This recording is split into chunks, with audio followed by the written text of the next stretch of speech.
വളരെ യാദൃച്ഛികമായി കോൺഗ്രസിലേക്ക് കടന്നുവന്ന് 2009 ലോക്സഭാ തെരഞ്ഞെടുപ്പിൽ തിരുവനന്തപുരത്ത് നിന്ന് മത്സരിച്ച് 1,00,000 വോട്ടിന് വിജയിച്ച ശശി തരൂരിന് പിന്നെ തിരിഞ്ഞു നോക്കേണ്ടി വന്നിട്ടില്ല.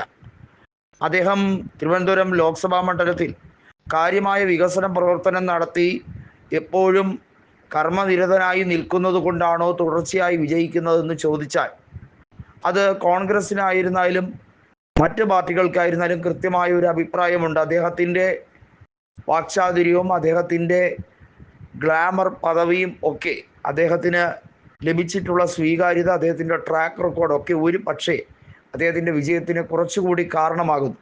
മറ്റേത് നേതാവിനേക്കാളും അദ്ദേഹത്തിന് ആ രീതിയിലൊരു സ്വീകാര്യത വരുന്നത് അതുകൊണ്ടാണ്.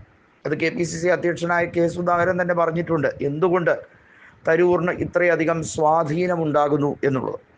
എന്നാൽ തരൂർ തൻ്റെ ആർട്ടിക്കിൾ എഴുതുമ്പോൾ അത് ഏത് രീതിയിലുള്ള ആർട്ടിക്കിൾ ആയിരുന്നാലും അതിനകത്ത് രാഷ്ട്രീയം കലർത്തി സംസാരിക്കാറില്ല എന്ന് തന്നെയാണ് അദ്ദേഹം പറയുന്നത്.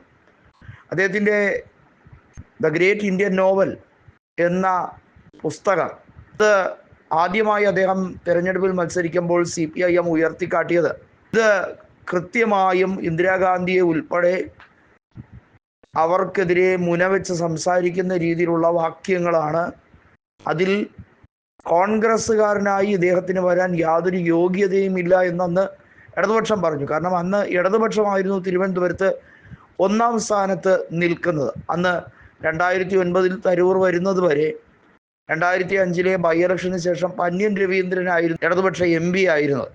എന്നാൽ 2009 പന്ന്യനെ CPI നിർത്തിയില്ല, പകരം R. രാമചന്ദ്രൻ നായർ നിർത്തി. അദ്ദേഹത്തിന് 99,998 വോട്ടുകൾക്ക് പരാജയപ്പെടുത്തി. ഇപ്പോഴിതാ വ്യവസായ മന്ത്രിയായിരുന്ന PK കുഞ്ഞാലിക്കുട്ടി, AK ആന്റണി സർക്കാരിലും ഉമ്മൻചാണ്ടി സർക്കാരിലും വ്യവസായ വകുപ്പ് കൈകാര്യം ചെയ്തിരുന്നത് PK കുഞ്ഞാലിക്കുട്ടിയാണ്. അദ്ദേഹം കൃത്യമായി തരൂറിനെ വിമർശിച്ചുകൊണ്ട് പറയുന്നു, തരൂറിന് UDFിൻ്റെ രീതിയോ UDFിലെ മന്ത്രിസഭയിലെ ഭരണ നേട്ടങ്ങളെക്കുറിച്ചോ അറിയാത്തത് കൊണ്ടായിരിക്കാം ഇത്തരത്തിൽ പറയുന്നത്. ഇടതുപക്ഷമല്ല കേരളത്തിൽ വ്യവസായവൽക്കരണത്തിന് തുടക്കം കുറിച്ചതെന്നും കിൻഫ്രയും അതുപോലെ ഇൻഫോ പാർക്കും ഒക്കെ തുടങ്ങിയത് ആന്റണി ഗവൺമെൻറ്റിൻ്റെ കാലത്താണ്. കൃത്യമായി പറഞ്ഞാൽ വ്യവസായ ഭൂപടം തന്നെ മാറ്റിമറിക്കുന്നതിൽ UDF കാതലായ കാരണങ്ങൾ ഉണ്ടാക്കി. ഇപ്പോഴിതാ സ്വകാര്യ സർവകലാശാല കൊണ്ടുവരാൻ കൃത്യമായും ഇടതുപക്ഷം ശ്രമിക്കുമ്പോൾ അതിനെ നഖശിഖാന്തം എതിർത്ത SFIയും കേരളത്തിലെ ഇടതുപക്ഷ പ്രസ്ഥാനവും CPIMഉം ജനങ്ങളോട് പരസ്യമായി മാപ്പ് പറയേണ്ടതായുണ്ട്. അപ്പോൾ അത് ഉമ്മൻചാണ്ടിയുടെ മേന്മയായി വരരുത് എന്ന വൈരാഗ്യ ബുദ്ധിയോടുകൂടി അവരുടെ ദുഷിച്ച മനസ്സാണ് ഇത്തരത്തിൽ കണക്കാക്കപ്പെടുന്നത്. അവരുടെ വിരോധാഭാസമാണ് ആ രീതിയിൽ കണ്ടത് എന്നുള്ളത് പറഞ്ഞിരിക്കുകയാണ് PK കുഞ്ഞാലിക്കുട്ടി.